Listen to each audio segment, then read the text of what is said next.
Are they actually coming for women's right to vote?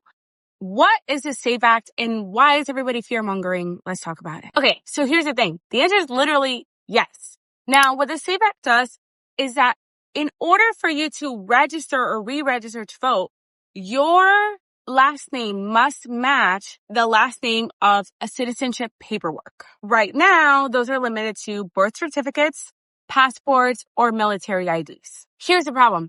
It doesn't take into consideration what happens if you get married and change your name, or what happens to transgender women and change your name, or transgender men and change their name. That would possibly prevent 69 million American women from voting, or around 34% of all women in the United States. Now, yes, could they get one of these things like a passport with their new names on it? Absolutely. But that costs money and it takes time. I just got my passport redone.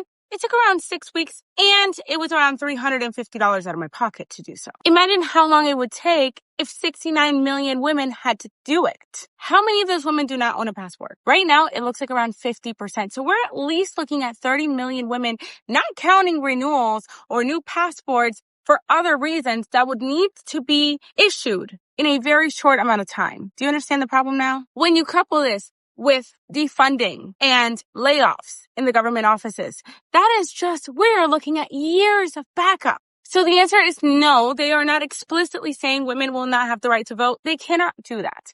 But they are passing a law that doesn't have anything in the middle that helps a woman that got married and changed their last name, which is the most common practice in the United States. It's just our culture. There's a lot of people in that mix that don't have the money, at least a 130, to get a new passport. And if we count bureaucracy, that's just going to be a lot longer. That's the problem. Does that make sense?